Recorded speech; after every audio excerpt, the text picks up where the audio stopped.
Hey guys, it's Jay Sini, and today we're talking about my favorite things about the GH5.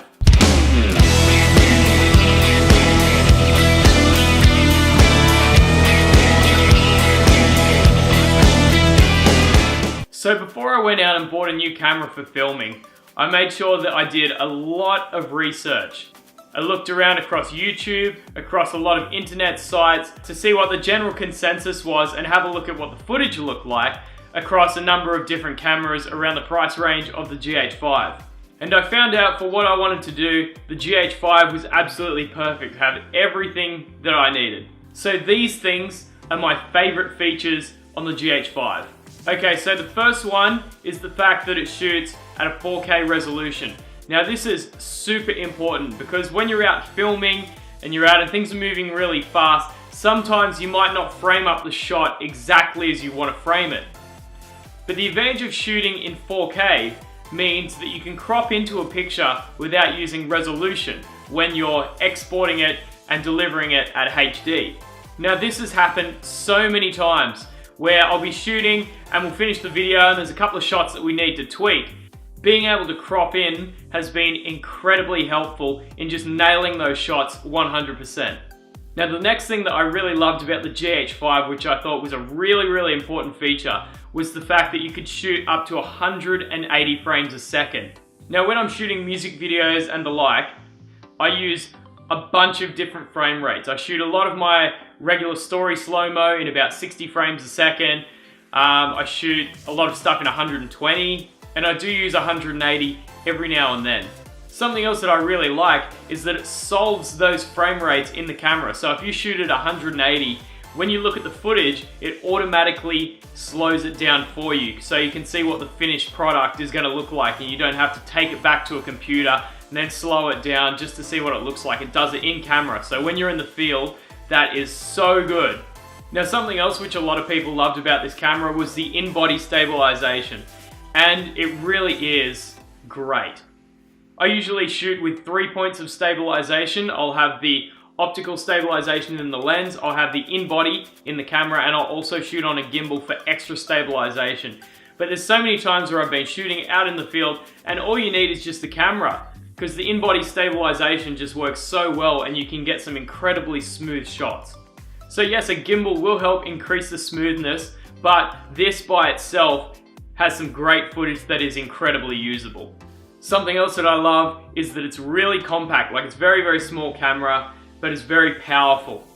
All the buttons that you need most frequently are in a great position. You have your white balance and your ISO just up the top here, as well as your record button. It's very easy to access that fast, and you have your two controls, one for shutter speed and one for your aperture. So if you're shooting manually like I always do, it's really easy to get to those settings that you need very fast.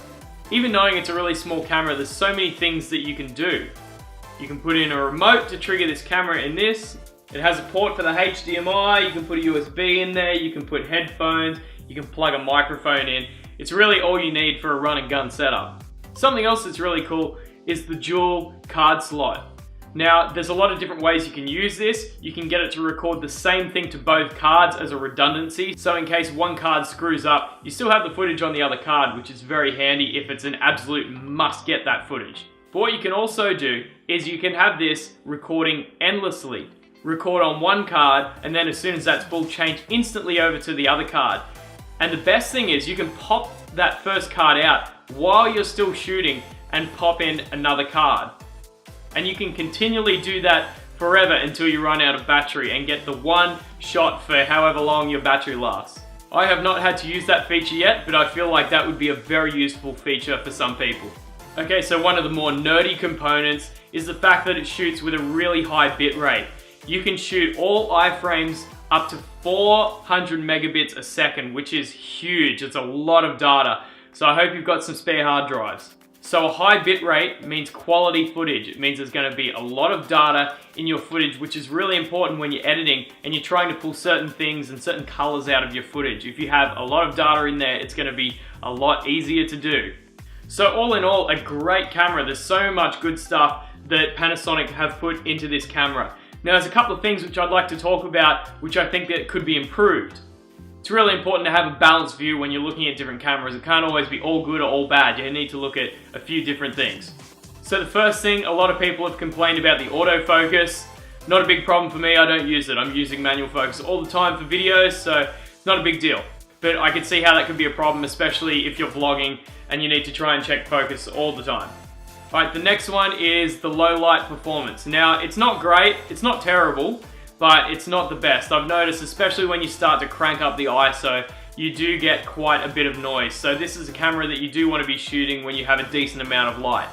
Otherwise, the footage is going to start to get really grainy and you won't like it. But when there is enough light in the camera, it looks awesome. Okay, and the very last thing, which I hope can be improved in the future, is the screen. Now, I do love the screen, how it pops out and flips around. It's really handy when you're trying to film yourself. It's great. However, when you get out in the bright sunlight, it's very, very hard to see the screen. And when you're using manual focus, like myself, and you're trying to pull focus, it's really hard to see the screen. So I had to go out and buy an Atomos recorder just so I could pull focus properly in the field. If there's a little bit of shade, it's not too bad, but if you're working in direct sunlight, you'll be doing a lot of this. So yes, great camera, the GH5. The batteries do last a very long time for the size of them, so I can't see myself upgrading for quite a long time. So thank you guys so much for watching. Make sure you like and subscribe to the channel. My name is Jay Zini, and we'll see you later.